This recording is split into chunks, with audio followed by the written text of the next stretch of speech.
When the living entity acts in the material field, he enjoys the senses, and while enjoying the senses, he creates another series of material activities. In this way, the living entity becomes entrapped as a conditioned soul. You should always know that this cosmic manifestation is created, maintained, and annihilated by the will of the Supreme Personality of Godhead. Consequently, everything within this cosmic manifestation is under the control of the Lord. To be enlightened by this perfect knowledge, one should always engage himself in the devotional service of the Lord.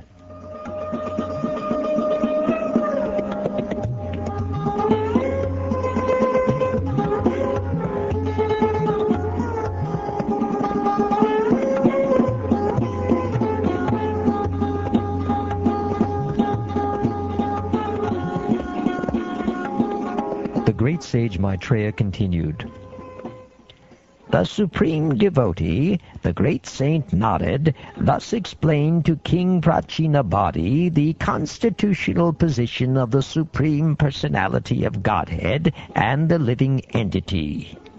After giving an invitation to the king, Narad Muni left to return to Siddhaloka. In the presence of his ministers, the saintly King Prachinabhati left orders for his sons to protect the citizens.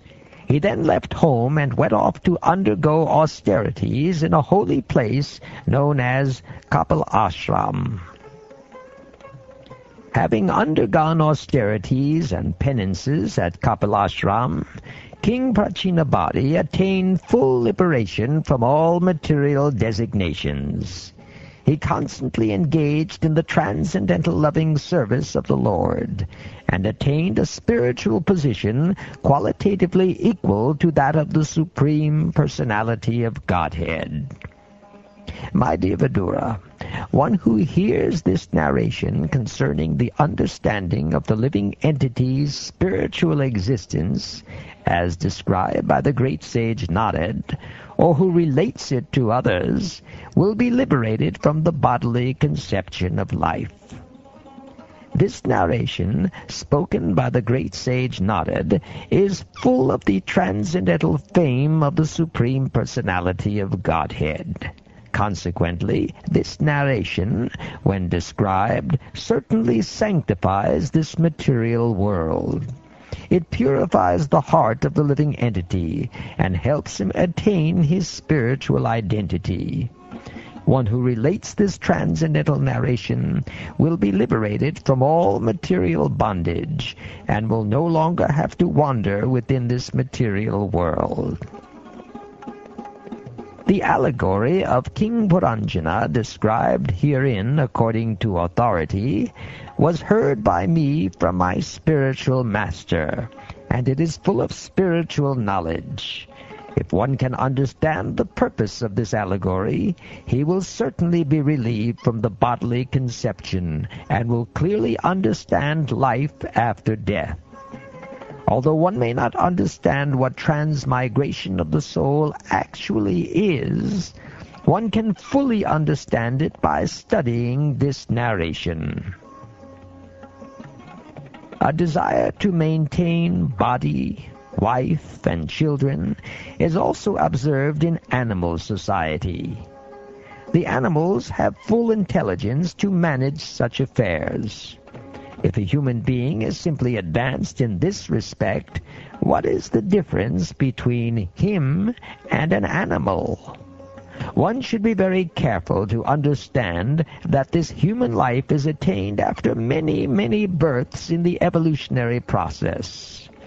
A learned man who gives up the bodily conception of life, both gross and subtle, will, by the enlightenment of spiritual knowledge, become a prominent individual spirit soul, as the Supreme Lord is also. If a living entity is developed in Krishna consciousness and is merciful to others, and if his spiritual knowledge of self-realization is perfect, he will immediately attain liberation from the bondage of material existence. Everything happening within time, which consists of past, present, and future, is merely a dream.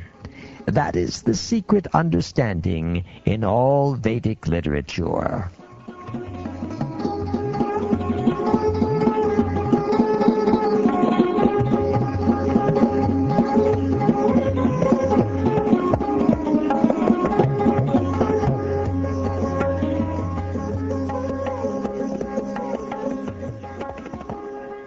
Thus ends the 29th chapter of the 4th canto of the Shrimad Bhagavatam, entitled Talks Between Narad and King Prachinabhati.